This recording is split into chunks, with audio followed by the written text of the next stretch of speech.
I wasn't necessarily expecting to enjoy Crazy Joe. I only watched it for Peter Boyle, but I have to say, while it's still not completely to my personal preferences, I quite liked it, and I have nothing but praise for this film. It was released in 1974. It's directed by Carlo Lazzani, written by Louis John Carlino, and we have a cast including, of course, Peter Boyle. We also have Paula Prentiss, Fred Williamson, Rip Torn, Henry Winkler, and various others. And the performances are really strong. The characters are very well written.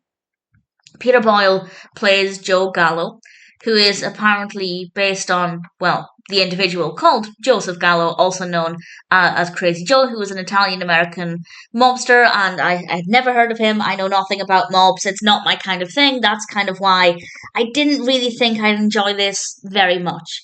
But actually, it's quite fascinating. Now, Wikipedia describes this as a fictionalized account of his life and criminal career and ultimately what happened to him. It's not really a spoiler, I guess, but something does happen to him. I won't go into more detail, but I will say Wikipedia does go into a bit more detail about what happened to him. So if you don't want any spoilers, maybe avoid Wikipedia until you've seen it.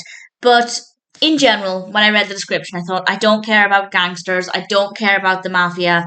I don't know if I like the narrative. But because there are every other aspect of this is so strong, I really enjoyed it. So I'm not going to say I cared for the narrative. I wasn't emotionally invested in the activities of the gangsters. I could not care less. But the performances are amazing. The characters are so well written. Obviously, I don't know how accurate this depiction is to the real Crazy Joe. If anybody has any thoughts on that, absolutely please feel free to share. The camera work is great.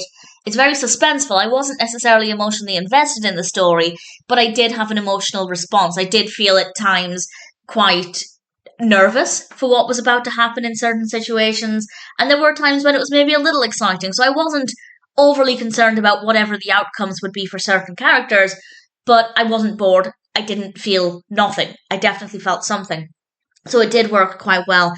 Again, based on personal preference, that's quite surprising. The music is brilliant. I absolutely love the music, and I honestly can't fault the film. And as I said, I didn't expect to really enjoy it at all. And again, the narrative I didn't love every second of, but that's nothing wrong with the film. It's actually quite a well written narrative in terms of the pacing, the substance. There's a lot going on. There are a lot of characters. Everything about it works really well. Now, that being said, if you do like films about the mafia, about gangsters, you'll probably have very different expectations to me. And by that I mean I had no expectations.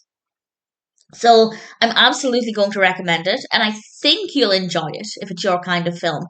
But also, if you've seen a lot, there will be certain things you're looking for. Maybe the film won't deliver, but according to IMDb, it has 6.2 out of 10 across 853 reviews and ratings at the time of recording. So, in general, seems to be reasonably well received.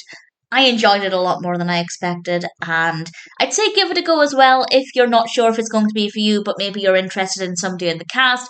I think you'll find it to be a well executed film, all things considered. But again, if you're a big fan of this kind of film, maybe that won't be the case. Love to know what you think of it if you watch it. I enjoyed it a lot more than I expected. Of course, I enjoyed watching Peter Boyle in this. And in general, I thought Crazy Joe was a pretty decent experience.